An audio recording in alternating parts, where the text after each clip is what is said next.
You can do Matthew 18:19 and pray the prayer of agreement where we pray together. And we will do that on this program. I'm going to pray with you. But I'm not going to do that today. I'm going to wait, and then we're going to begin to pray the prayer of faith. But I want this word to take root. I want to cover some of these principles. And you say, well, I need prayer now. You're free to call our helpline, and we'll pray with you. But on the program, I want to establish some things.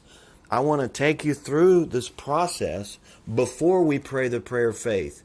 And like I said, if you want prayer today, call the helpline and they'll do that.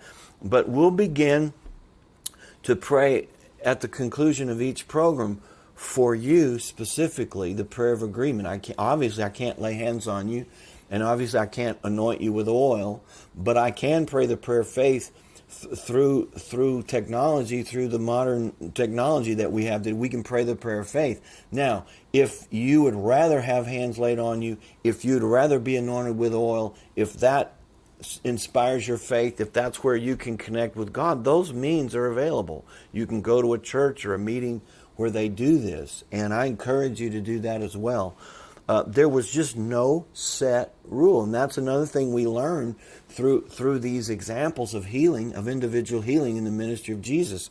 People came in all different kinds of ways. They believed all different things. They didn't all receive the same way.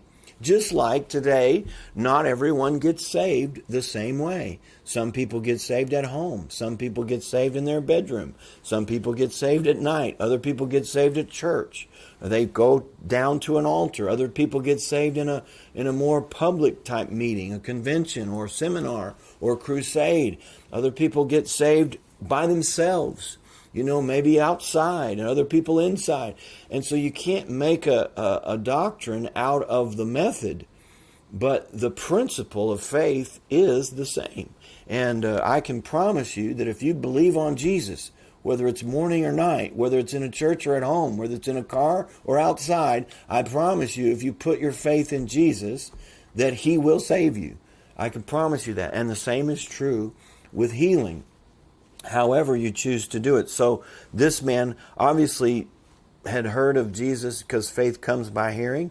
He'd heard that Jesus laid hands on people, and he said, if He does that in our situation, we're going to receive. And so Jesus went with him. Then, verse 25, a certain woman had a flow of blood for 12 years and had suffered many things from many physicians. She had spent all that she had and was no better, but rather grew worse. So she was very sick. And again, we're going to cover these individually in another section of teaching here. But I wanted to jump ahead to these because it proves that God is waiting for you. You're not waiting for God to heal you. He's waiting for you to believe Him and come to Him in faith. And so here she is, verse 27. When she heard about Jesus, she came. Another person who came to Jesus. She came behind in the crowd and touched His garment. For she said, another consistency with Jairus, she said something. What did she say? If I only touch His clothes, I shall be made well. And so that was what she believed. And the question is, what are you saying? What do you believe? And listen, I'm not accusing you. I just know people. I just know how it is. But if you compare what these two people, just these two, what they said, it was absolute. It was definite.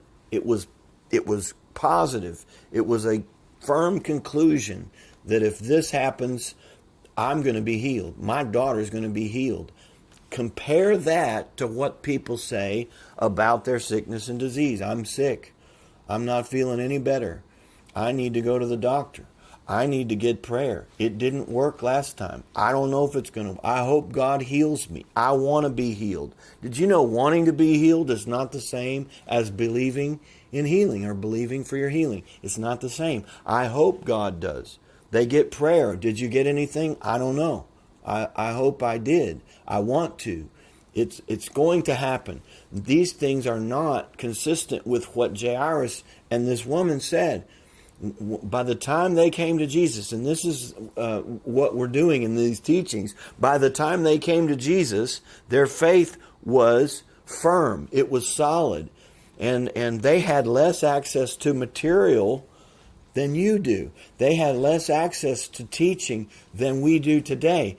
We've got the Bible on devices and books. We've got multiple translations, multiple teachers on divine healing. We have 2,000 years of New Testament divine healing to look back on. We have the New Testament, which they didn't have.